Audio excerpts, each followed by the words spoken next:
Bonsoir. Tout d'abord, mon père, pourquoi la Toussaint tombe toujours un 1er novembre ? Alors en fait, à l'origine, la fête de Toussaint, puisque le 1er novembre on fête la Toussaint, n'était pas du tout à cette date-là. Très anciennement, elle était juste après le dimanche de la Pentecôte. Et d'ailleurs, dans les églises orientales, les églises orthodoxes ou catholiques orientales, aujourd'hui encore, la Toussaint a lieu le dimanche après la Pentecôte. Et puis, il y a déjà eu un changement de date en Occident, parce qu'au VIe siècle, il y a un pape qui a, si j'ose dire, récupéré le Panthéon à Rome, qui en a fait une église dédiée à tous les saints. Et alors, on a déjà changé à la date de la dédicace, c'est-à-dire le jour où on avait inauguré cette église à Rome, et c'était le 13 mai. Et puis, il y a encore eu un changement un peu plus tard.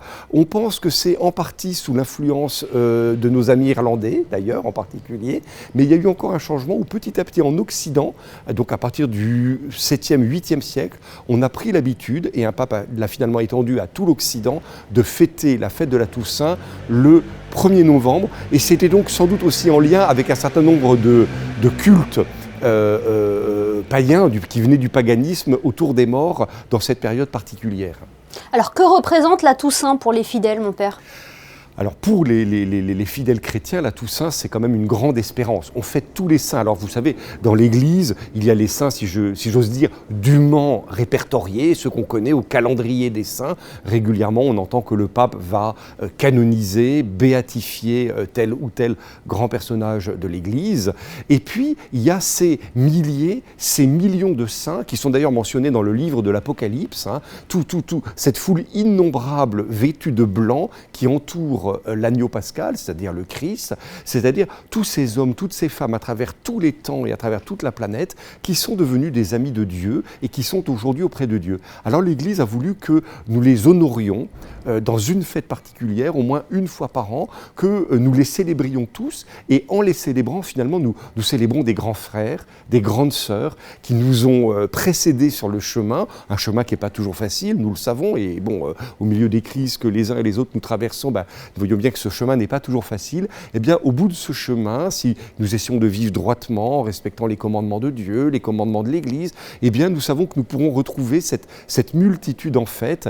Et donc, c'est une fête, c'est vraiment une fête d'espérance, c'est notre fête à tous, des saints qui sont déjà auprès de Dieu, et puis nous tous qui cheminons et qui essayons, bon gré, mal gré, de devenir petit à petit des saints avec l'aide de Dieu. Et puis le grand public ne le sait peut-être pas, mais le 2 novembre est également une date importante. Alors c'est aussi une date importante à tel point que souvent on les confond, puisque le 2 novembre, alors dans un instant je vais vous dire pourquoi, on commémore les fidèles défunts. Alors en fait, et donc on appelle ça la fête des morts, et parfois, chez beaucoup de gens, ça a presque pris le pas sur la Toussaint, parce qu'on a pris l'habitude d'aller dans les cimetières, d'aller nettoyer les tombes, de visiter les tombes des défunts, de les fleurir. Alors ça s'est mis en place ça au 9e siècle. Ça vient de Cluny, de l'abbaye de Cluny, où il y avait l'habitude, à cette date particulière, de commémorer tous les moines dont on connaissait le nom et qui étaient morts.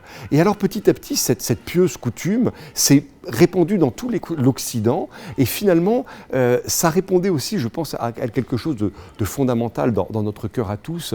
Nous voulons croire que ceux que nous avons connus, aimés, ne sont pas définitivement morts, qu'ils sont auprès de Dieu, et que nous pouvons garder ce contact avec eux, en particulier avec cette fête dite fête des morts, cette commémoration des défunts.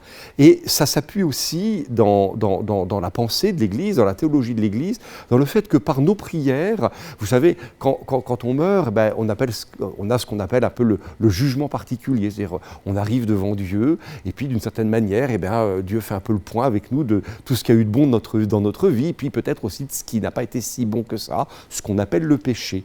Et alors, les âmes qui ne sont pas encore tout à fait dans la lumière, elles se retrouvent dans un lieu un peu étrange qu'on appelle le purgatoire, où elles se purifient. Et nous savons dans notre foi que nous pouvons prier avec elle et pour elle. Et donc c'est quelque chose de très réconfortant de se dire que nos défunts, soit ils sont auprès de Dieu, soit peut-être ils sont dans cette phase de purification, et que par nos prières, en particulier la prière de la messe, nous pouvons les offrir à Dieu pour qu'il les prenne le plus vite possible auprès de lui.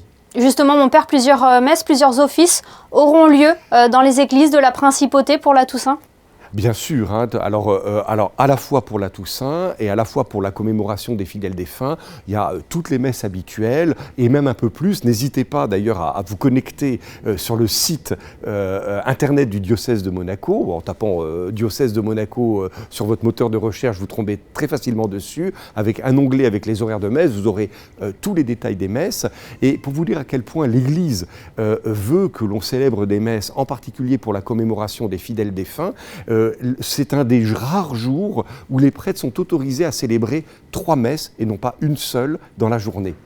Eh bien, merci beaucoup, Christian Venard, d'avoir été avec nous ce soir pour nous éclairer tout simplement sur la Toussaint. Et puis, on vous retrouve bientôt sur Monaco Info, je crois, un certain 19 novembre. Avec grande joie, je pense qu'on se retrouve pour la messe de Te Deum à l'occasion de la fête du Prince, de notre fête nationale. Donc, ce sera avec grande joie, bien sûr. Une joie partagée. Merci infiniment d'avoir été avec nous sur Monaco Info.